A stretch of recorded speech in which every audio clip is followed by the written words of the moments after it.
the Bengals roster, I think quite quickly you look at that group and start getting concerned by potential weak spots or holes in that roster.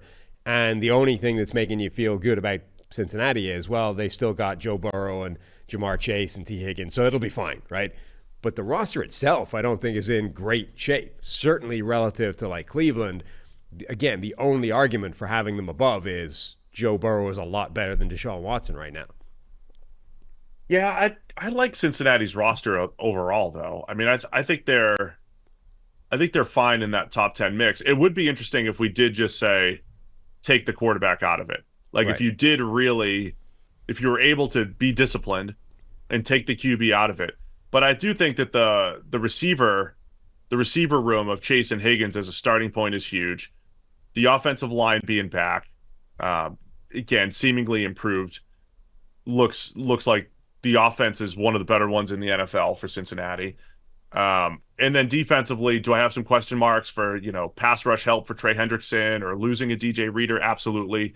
I think the simple adjustment of having Von Bell and Geno Stone in there at safety is going to help that defense quite a bit. The cornerback room maybe has some questions.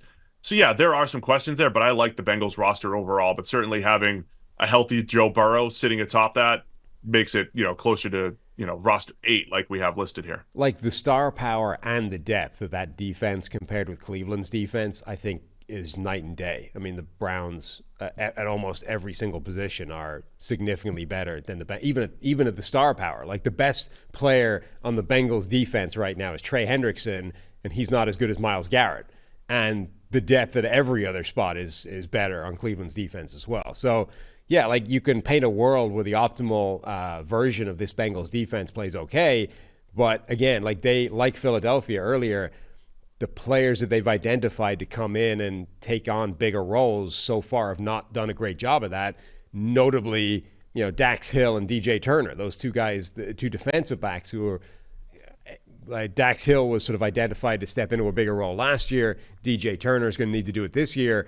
There's no evidence yet that either one of those guys is going to be a plus player for this defense, and now they need them to be.